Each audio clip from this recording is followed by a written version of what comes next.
Soyez bénis dans la paix et dans l'amour du Seigneur, votre serviteur, le prophète Ezekiel Bona, leader du ministère des Oliviers en action pour Christ. Alléluia. Nous continuons notre étude sur les résumés des différents livres de la Bible. Et aujourd'hui, nous abordons deux livres.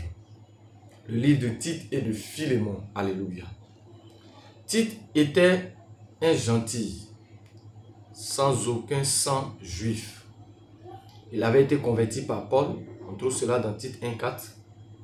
Paul avait donné à Tite la tâche d'ici de résoudre les nombreux problèmes de l'église à Corinthe. Nous trouvons cela dans 2 Corinthiens 7, verset 6 et verset 7.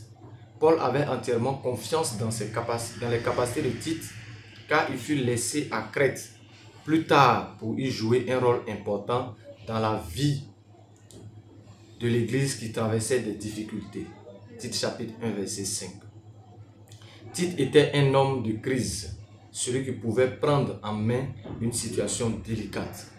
Il semble avoir été plus solide que Timothée et probablement plus mûr. L'épître à Tite est plein de conseils pratiques et d'avertissements contre les faux enseignements. Le thème principal contient des conseils et des exhortations concernant les responsabilités du ministère, la doctrine, en mettant l'accent sur l'importance de continuer à faire de bonnes œuvres. Alléluia. Donc, comme nous l'avons dit dans l'étude précédente, alléluia, 1 et 2 Timothée et Tite sont des épîtres pastorales. Alléluia. Donc, lorsque nous lisons ces épîtres, nous sommes en plein dans l'église. Alléluia. Tout ce qui se passe dans l'église, comment gérer l'église, comment diriger l'église. Alléluia. Donc, voici un peu le résumé que nous pouvons faire sur le livre de Tite. Alléluia. Nous abordons le livre de Philémon. L'épître à Philémon est une belle lettre d'intercession qui supplie Philémon de pardonner à Onésime, l'esclave qui s'était enfoui, et de le rétablir dans sa maison. Philémon était apparemment un homme prospère. On trouve cela du verset 5 au verset 7 jusqu'au verset 22. Et il avait probablement été converti par la prédication de Paul. On trouve cela au verset 19. Onésime s'était enfui à Rome où il avait subi l'influence de Paul et où il s'était converti. On trouve cela au verset 10. On trouve un beau témoignage sur la transformation d'Onésime et un tendre appel au pardon. Alléluia. Donc voilà un peu le résumé du livre de Philémon. Alléluia. Lorsque nous parlons d'Onésime, alléluia, qui était cet esclave qui a fui son maître, alléluia, et Paul va demander à son maître de pouvoir l'intégrer, alléluia. Donc Paul demande pardon, que son maître puisse l'intégrer, alléluia. Pendant que je lis cette épître, ça me rappelle aussi, alléluia, l'histoire, je peux dire, du fils perdu. Parce que, je peux dire, souvent nous quittons ceux avec qui nous sommes. Parce que nous trouvons que leur manière de nous traiter n'est pas souvent la bonne. Alléluia. Mais ce que nous devons comprendre, c'est que, en tant que chrétien, lorsque tu vis avec des gens qui ne sont pas convertis, qui ne connaissent pas la parole de Dieu, alléluia, tu dois beaucoup prier. Parce que certains comportements, certains agissements, alléluia, certains agissements, alléluia, vont te toucher, alléluia, vont pénétrer le fond de ton cœur, alléluia, et vont souvent même te blesser, alléluia. Pourquoi? Parce qu'ils ne connaissent pas le Seigneur. Et toi, en tant que chrétien, alléluia, qui travaille, qui est esclave, alléluia, qui travaille auprès de ces personnes, comme Onésime, alléluia, tu dois comprendre que le Dieu que nous servons est un Dieu d'obéissance. Alléluia. Est un Dieu d'obéissance et de soumission. Tu peux être chrétien, mais le fait que ton patron ne soit pas chrétien ne te permet pas de lui manquer de respect ou de ne pas lui obéir. Alléluia.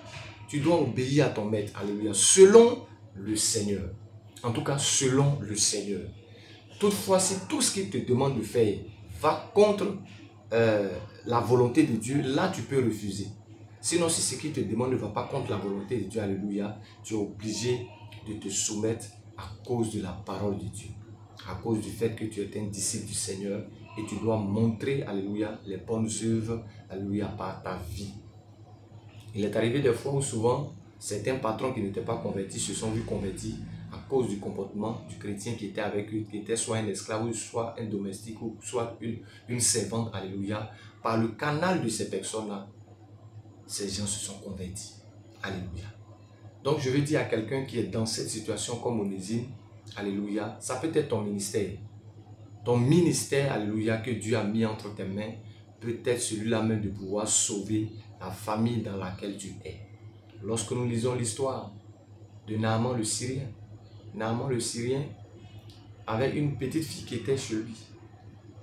Lorsque cet homme-là, ce général-là, souffrait de lèpre, alléluia, c'est cette petite fille qui a dit, va en Israël, va à Jérusalem, il y a un serviteur de Dieu, un prophète, si tu étais là-bas, tu allais guérir, alléluia. C'est la petite fille qui a été la porte, alléluia, que Dieu va utiliser pour changer la vie et la destinée de cet homme, alléluia. Pendant que je lis aussi ce texte, je me mets aussi dans la position de ceux qui dominent, dans la position de ceux qui sont élevés, alléluia. Traitez ceux qui sont en face de vous, qui sont soit vos servantes, ou bien vos esclaves, ou bien des gens qui travaillent pour vous. Traitez-les, alléluia, comme si c'était vos enfants, alléluia. Traitez-les comme si c'était vos enfants. Parce que, alléluia, on ne sait jamais dans la vie, alléluia. Celui qui est esclave aujourd'hui peut être, alléluia, celui qui va diriger demain. Celui qui est rejeté aujourd'hui peut être celui, alléluia, qui va être en hauteur demain. Celui qui est en bas aujourd'hui peut être celui qui peut se retrouver en haut demain. Alléluia. Donc par cette épître, le Seigneur nous amène, alléluia, à cultiver de bons rapports entre nous, que ce soit entre les travailleurs et leurs chefs ou bien eux leurs patrons, alléluia. Nous devons avoir une certaine manière de vivre, alléluia, qui permettra l'harmonie. Que Dieu vous bénisse et que sa paix demeure sur votre vie au nom de notre Seigneur et Sauveur Jésus-Christ. Alléluia. J'ose croire que ce message t'a fait du bien. Si tu n'étais pas encore abonné à ma chaîne, je t'invite à t'abonner afin de continuer à suivre encore d'autres enseignements. Que Dieu te bénisse et que sa paix demeure sur ta vie au nom de notre Seigneur et Jésus-Christ. Amen.